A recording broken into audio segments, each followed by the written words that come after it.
What's up, tennis fans? Sleepy Picks here. We just wrapped up the first round of the Monte Carlo Masters. We'll get you our day four recap and go through our second round picks. Let's get started.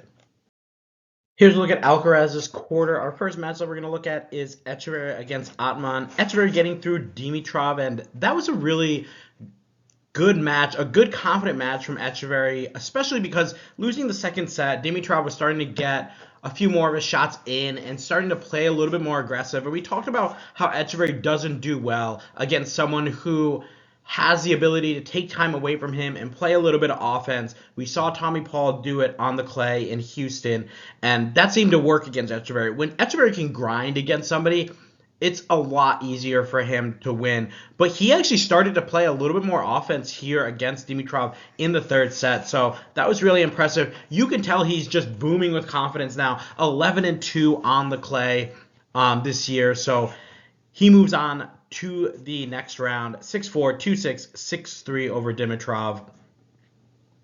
The next match was Terence Atmane playing Ethan Quinn. And this was a bit of a disappointment from Ethan Quinn.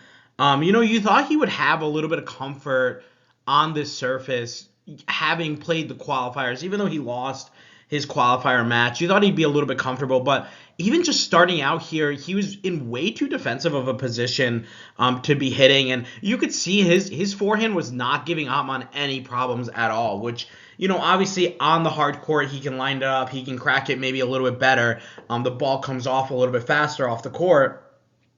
But here on the clay, Atmane was back, just kind of deflecting the balls and just waiting for his shot to kind of rip his own forehand. And once Atmane got control of the point, it basically was over. Quinn really didn't have the defense to defend against Terence Atmane. So we got that pick wrong, because I thought it was going to be a little bit more of Quinn moving Atmane, putting Atmane on the defense, and I barely saw Terence Atmane on the defensive. So great match for him to get through Ethan Quinn, 6-1, 6-4. Now he plays Etcheverry, and kind of interesting. We just talked about Etcheverry struggling against guys that can play like aggressive offense, and I think we're gonna see that from Terence Atmane for sure off the forehand wing. So I'm a little bit concerned here for Etcheverry. I did say before, if Ethan Quinn advanced, I was picking Etcheverry no matter what. Now we have Terence Atmane, and Terence Atmane looked very good. He looked aggressive. He was playing his shots. He was hitting with confidence. You're talking about a guy who just played his first clay court match. Now 1-0 on the clay, 3-4 last year, 5-5 the year before.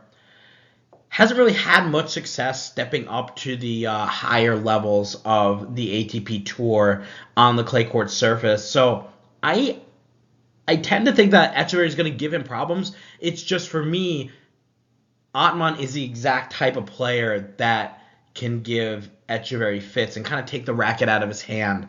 Etcheverry 11-2, as we talked about on the clay. No head-to-head for these guys. Etcheverry in 2025, 9-14, 19-13 in 2024. He's coming off that win over Dimitrov, and before that, a tough straight set loss, 4-2 to Tommy Paul in Houston. Terence Atmane coming off a tough 3-set loss in Miami to Francis Tiafoe, starting his clay court campaign here. I feel like I'm going to regret this, but I'm going to go with Etcheverry. I got to stick with the guy that's 11-2, the guy that's already won a 500 on clay. For me, I get it. For me, I get it. Etcheverry obviously going to struggle with the style of Atmane, but I think this is going to be a 3-setter. I think he's going to show us his confidence again. This, to me, is the best clay court tennis that we've seen from Etcheverry here. So he's going to get up against a guy that's not very comfortable on the clay. I'm a little bit tainted just because we saw Atmane play so well against Quinn, and that's not, that's against a guy that's also not comfortable on the clay. How is Atmane going to do against a guy that is 11-2 on the clay court surface with a lot more matches under his belt? I think he's going to struggle. I think he's going to be able to swing out and get a set, but I can't see him winning two. Give me Etcheverry in 3 sets. And here's a look at Alcaraz's quarter. No other picks to break down. We did have a breakdown in our last video of the Lehecka and Tabilo match. I'll give you the cliff notes on that one. I just like Tabilo with that lefty game, being able to target the Lehecka backhand, and just kind of grind him down. We'll see how it goes because Lehecka is moving really well, finding the forehand really well. So I think that's going to be a very tricky match. It's going to be a three-setter for sure. And honestly, when we're talking about these close matches, I got to go with the guy that is more comfortable on the surface, and that is Tabilo. So I'm going with him to beat Lehecka in 3 sets. We did have Bublik advance and Alcaraz advance. We'll talk about those matches once the other two round of 32 matches are decided. But looking at this draw, it's already starting to open up a little bit more for Alcaraz. I think he's going to have no problem getting to the semifinals. He looked great today against Baez. Really no issues there. And this is good for him. Like you want to be able to get through this tournament pretty quickly because he does have Barcelona coming up next week. So you don't want to use too much energy here. And this is a perfect draw for him to get through to the semis. Let's take a look at the next part of the draw. And here's a look at Musetti's quarter of the draw. And guys, what are the odds? I mean, I gave you guys, I have a list of like 3 or 4 players that I'm just like, I won't pick these players to win because they find ways to lose, and like when you have someone that finds a way to lose, it's very tough to pick them to win matches. Now we have 2 of these players are playing each other, so I have to pick one of them. Let's talk about the Jumer Marigin match, and you notice that where did Mensik go, right? I woke up this morning and I saw Mensik and Marigin were scheduled to play, and then when he comes out, Jumer's the one that's walking out. I'm like, what the heck happened? Apparently, Mensik pulled out last minute. He was in the doubles yesterday, pulled out last minute with a toe injury about an hour before the match. 1 hour before the match. Keep in mind, guys, Monte Carlo is the only Master Series that doesn't penalize you for withdrawing, and I assume that it's because of how close it is to the next Master Series and the previous Master Series. And in order for them to kind of keep this, they have to allow the players with the schedule to have the flexibility to pull out if they must. But this is just like a totally different. I mean, I can't believe. Obviously, yes. If he has a serious toe problem, it makes sense. You don't want to push yourself. Maybe he felt it in doubles and he didn't want to push himself today, went out on the practice courts and decided, it's not going to work. Jumer, I feel very bad for because watching this match, you could tell that he just wasn't prepared, and he's definitely the type of player that needs to be mentally prepared to play. We talk about how Jumer can sometimes be his own worst enemy. And today I really felt like he was. He didn't seem prepared out there. He was missing a lot of shots. Marigin looked great, but I don't know how much I want to credit that to hit. Like a win over Jumer for Marigin, that's a nice win. Jumer's a solid clay court player, but I don't know how much I want to credit that to like Jumer not even having time to prepare for this match. He gets the call an hour before to come in and fill in. I mean, good on him to be able to fill in at that shorter notice, but I don't like using the word luck, guys. You heard me kind of restrain from it last week in Bucharest with Marigin, but now I'm kind of like, is this guy like, the tennis gods are really helping this guy out here. I mean, you go from playing a former Masters Series champion in Mensik who won Miami last year to playing Jumer. I mean, talk about a change of luck there for you. I mean, what might have been an extremely tricky 3-setter turns into a 6-2, 6-1 straight set win. So Marigin able to advance here, and he looked good. I mean, he looked good. He looked very solid, trusted his game, was serving very well. He takes on Hurkacz, who was able to get through Darderi 7-6, 5-7, 6-1. And Guys, I'm starting to have like second thoughts on Darderi. I mean, I'm not sure what's going on here. He seems to continue to dig himself into holes in the beginning of the first set, and we saw this in his last match. He did something very similar, had to fight back, and by the time he got to whether it was a breaker or I can't remember if it was a breaker or 7-5, he just doesn't have it, and like I can't really against Hurkacz, of course.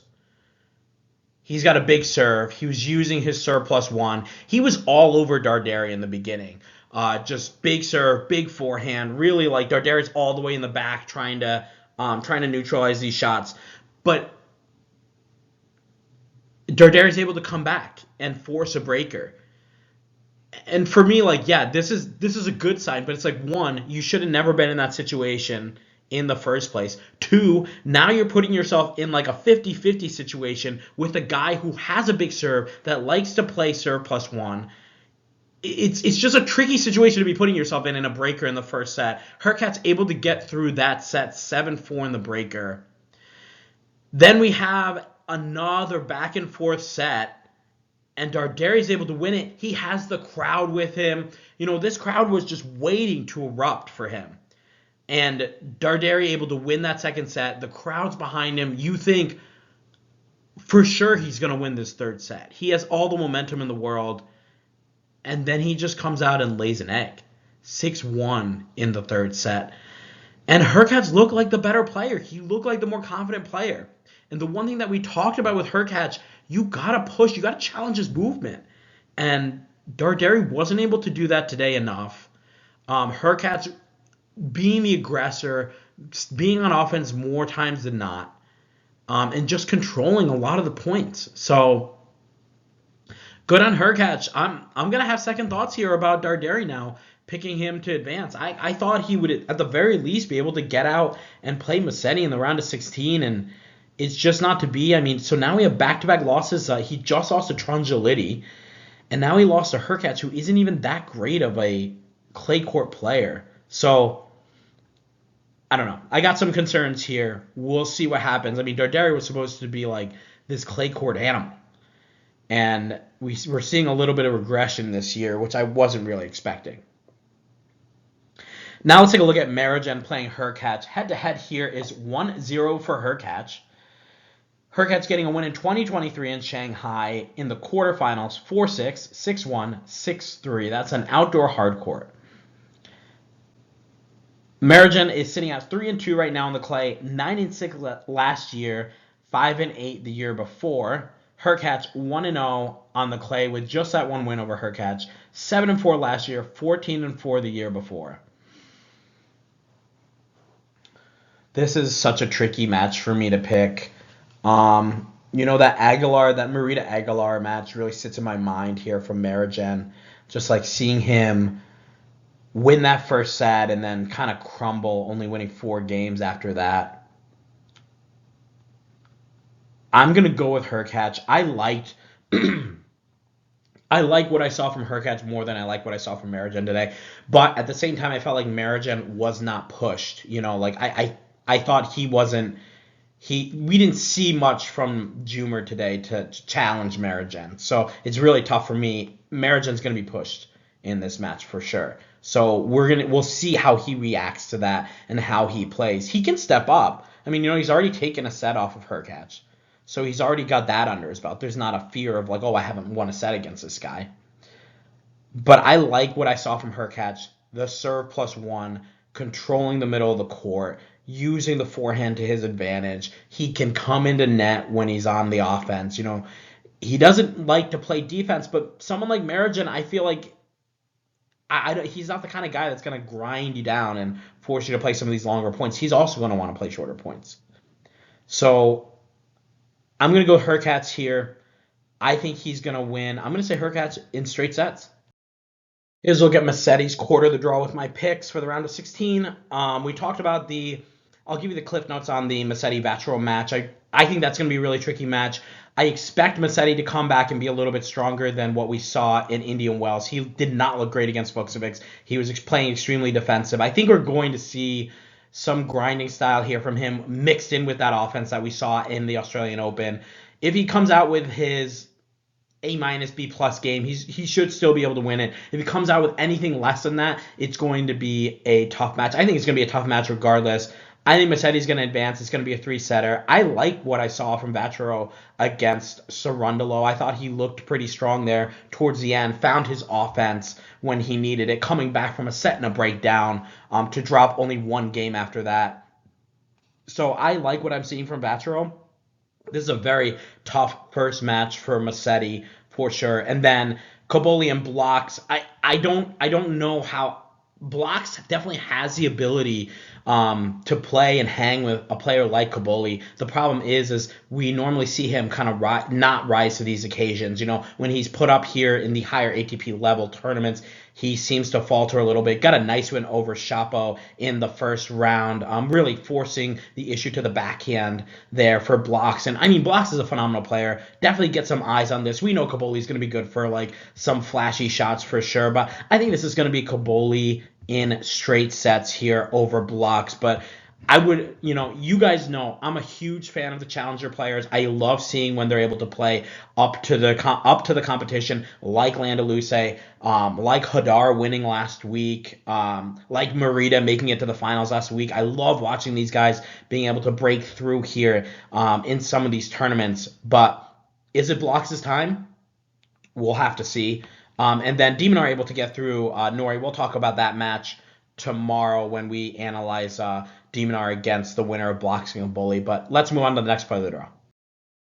And here's a look at Zverev's quarter of the draw. First match we're going to talk about, only match we're going to talk about, is Medvedev and Berrettini. Berrettini able to get through Bautista Agut, 4-0 retired. Bautista Agut started that match. He looked extremely uncomfortable. He looked over to his box a few times. You could tell something was going on. I didn't get a report of what it was, but he has to retire in that match and not look great. So Berrettini's through to the next round. It does kind of give me some pause, though, because now we have Berrettini, who wasn't really able to get like even a set on this surface, So both him and Medvedev are gonna. This can be considered their first match here in Monte Carlo. Looking at the head-to-head here, it is 3-0 for Medvedev, but a couple of tough matches. They haven't played since 2022, but we'll go through all three of them anyways. In 2018, Medvedev was able to beat Berrettini at Indian Wells 6-7, 7-5, 6-4, second round of Indian Wells. In 2021, Medvedev beat Berrettini in the ATP Cup in Melbourne 6-4, 6-2. That was in the finals. In 2022, this was the most recent meeting. Medvedev won an ATP Cup in Sydney. This was in the round-robin stage. Medvedev won 6-2, 6-7, 6-4. And Berrettini, we've talked about, he's a pretty solid clay court player. 4-4 right now on the year, so not as good as I'm sure he was hoping to be. 4-3 last year, 15-1 the year before. And Medvedev, this will be his first official match on the clay. And 6-4 last year, 11-5 the year before. So not too shabby from Medvedev. Medvedev coming off a tough 3-set loss to Cerundolo in Miami. And if you guys remember, that was a really strange match where Medvedev just wasn't playing his top tennis, but almost was able to get the job done. We saw him against Sakamoto the couple days before. He was really struggling there, but Sakamoto kind of ran out of energy there. So Medvedev, I think he's playing good tennis. I really liked what I saw. Made it out to the finals of Indian Wells. Probably should have won that second set, or the first set, sorry, against Sinner. Had a chance there, a volley that he just let go, thought it was out, lands in on the line. That kind of makes a little bit of the difference in the breaker. Talk about a game of inches for tennis, but tough 7-6, 7-6 loss to Sinner in the finals. Berrettini, on the other hand, has been on the clay, lost to Bousset. This is his second loss to Bousset this year in 3 sets in Marrakesh, and then has the retirement over Bautista Agut.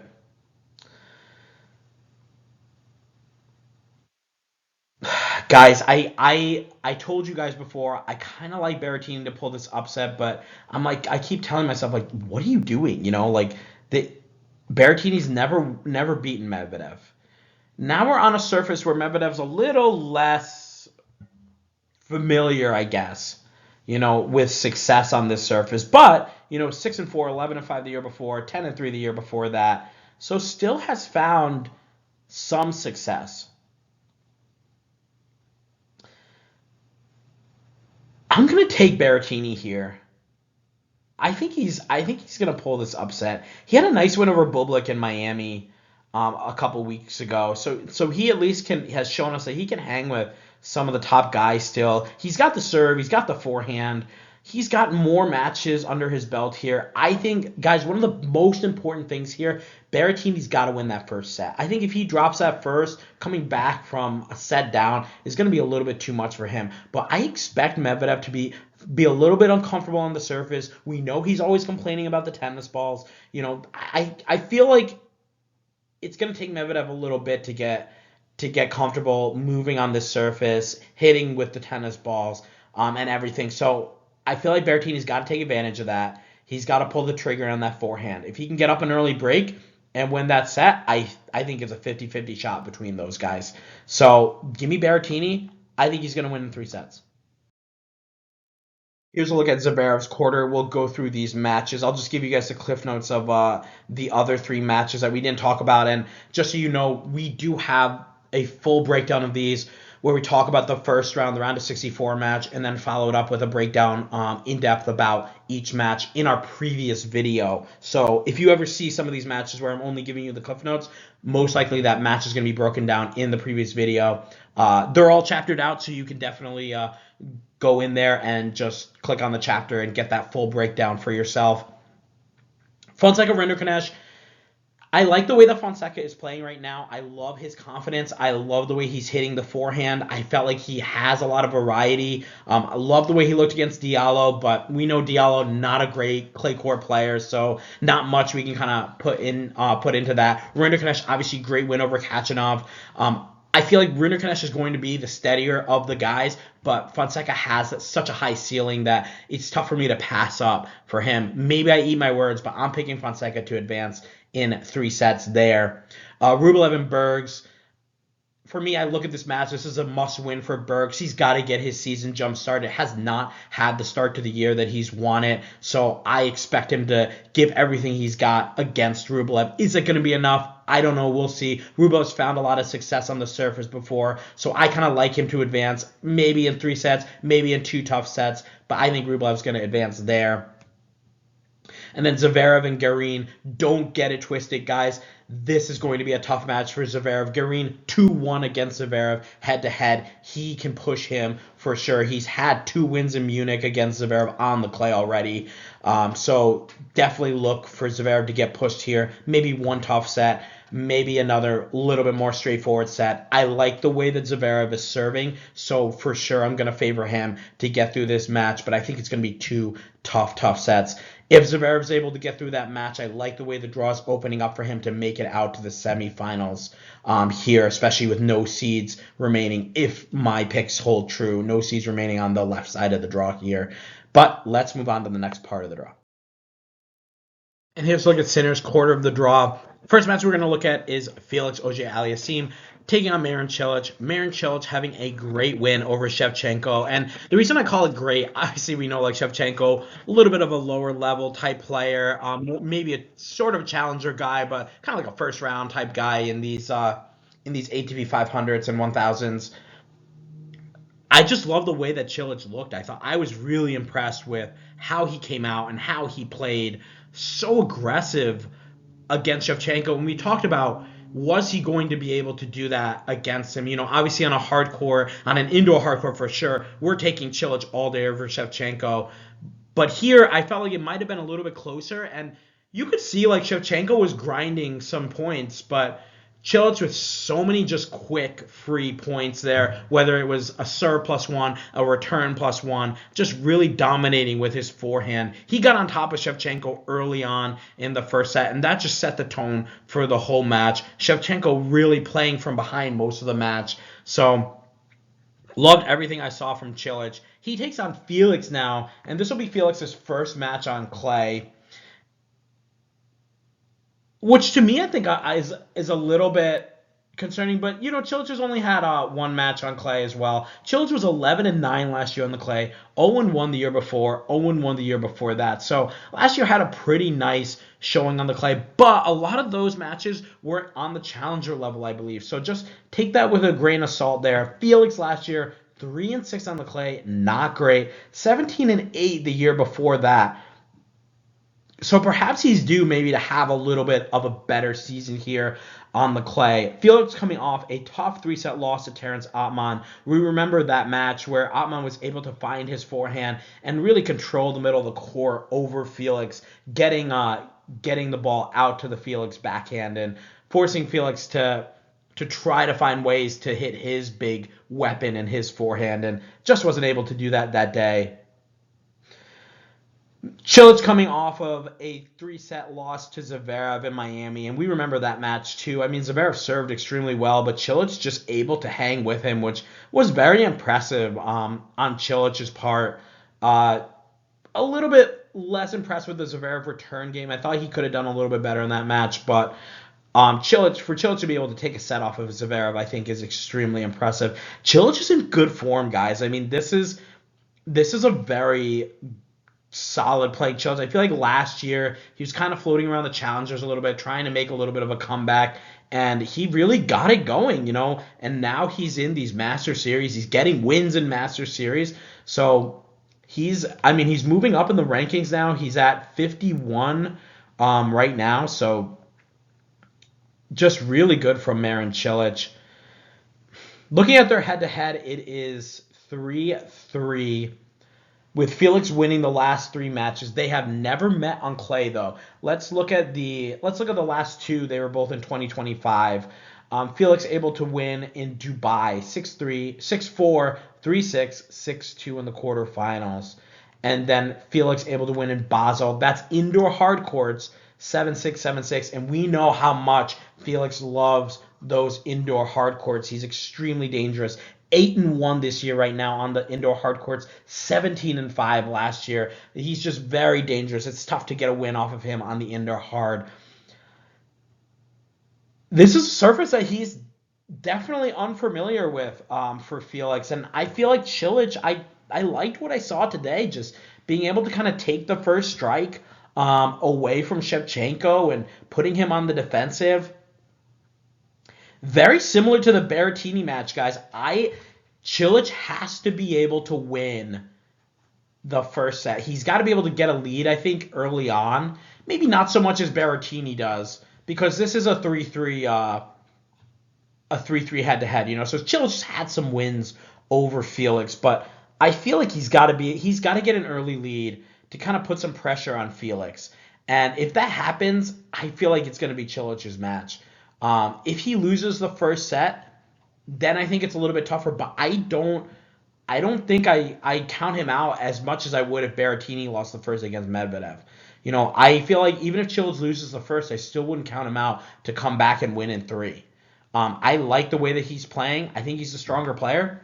I'm going to go with Cilic here. I think he's going to win the first. I think Felix is going to win the second. And Cilic is going to grind out a tough 3-set win here. Give me Cilic in 3 sets.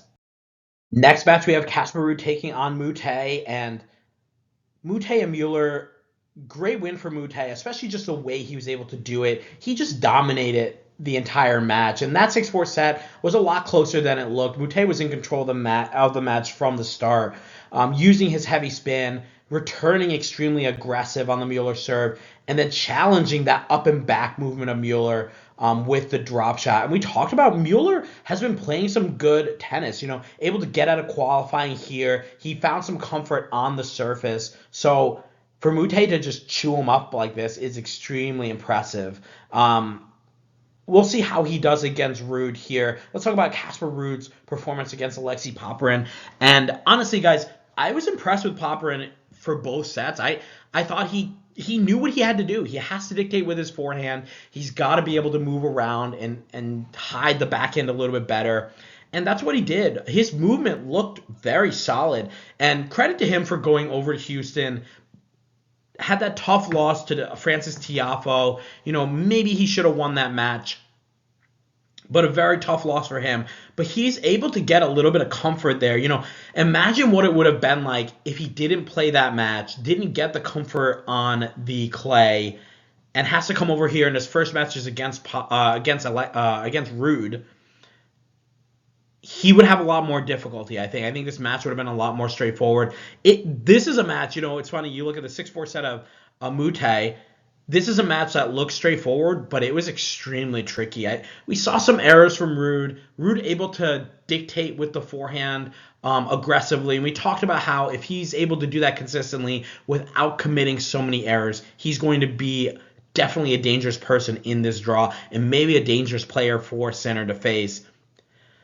He was able to do that today against Popyrin, moving him around. But I loved everything that I saw from Popyrin. Just a little bit too much defensive from Alexei Popyrin, and we know he doesn't like to be on the defense too much. He wants to be the one that's playing the aggressor, coming in off that big forehand, closing at the net.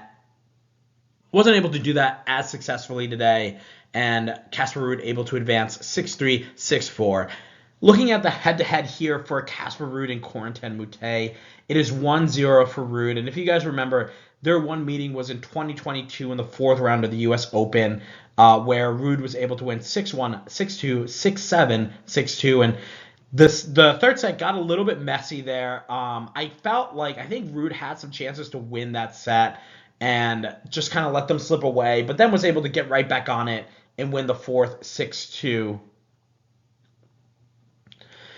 Casper Ruud 1-0. This was his first win on the clay this year. 14-5 last year. 24-7 the year before. Moutet is 2-1 on the clay. 10-9 last year. 22-15 the year before. So he does have a little bit of familiarity on that clay. And we got to give credit to Moutet with the way that he hits his drop shot, the way that he's able to hit his heavy spin. I'm curious how that's going to affect Ruud. I think I see Casper Ruud being able to take some of those shots early. He's going to be able to defend the drop shot. Although today he did have a little bit of difficulty getting to some of those Popyrin drop shots, but I credit a lot of that to the Alexei Popyrin forehand. Popyrin able to disguise it very well with his big forehand setting it up and then coming under the ball the last second to hit a tricky drop shot there against Ruud. But we saw Ruud slipping a little bit, but he'll be ready here. I mean, you play one guy that's kind of using the drop shot, and now you're playing a guy that uses the drop shot a lot. So I think Ruud will be ready for those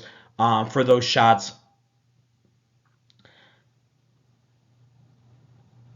Ruud coming off a tough loss in Miami to Ethan Quinn in straight sets, 6-4, 7-6. He did make it out to the fourth round of Indian Wells, losing to Carlos Alcaraz, and that match was going pretty straightforward, but then Ruud was able to kind of pull it back and get to a breaker.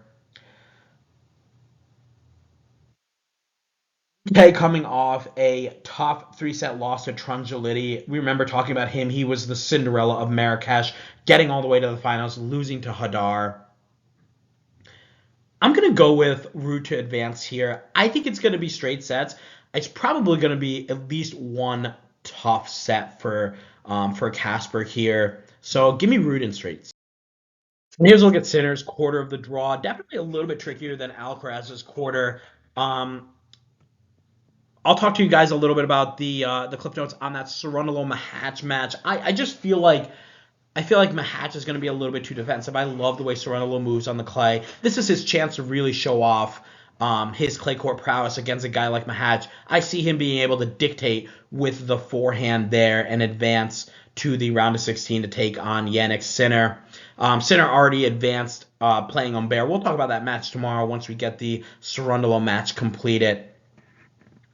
But yeah, I don't see a path where Sinner doesn't advance to the semis at least. Cerundolo is going to be a tricky challenge, but Sinner is much stronger than he is on the clay. I think the Sinner aggression is going to really bother Cerundolo there. And then Casper Ruud, I think, would be the only person who can kind of challenge Sinner a little bit. But if Cilic comes out there, I kind of feel like Cilic beats Casper Ruud. So that would really open things up for Sinner as well. Let me know what you guys think. Would love to hear your picks in the comments. Here's a look at our first round records, guys. Pretty solid here, 18-5. You notice that we are one match short because I didn't count that Jumer Marijan match because that was a last minute switch out there with Mensik. We had Mensik winning that match, and then Jumer came in last minute, so didn't count that one. 18-5 is pretty good. Hopefully we can keep it up for the second round. And as always, guys, thanks again for watching. Make sure you like and subscribe. Share your picks in the comments. Share the video. We will have a video out every single day recapping the matches that happen and giving you some picks for the next day. Stay tuned, and I'll see you guys in the next video.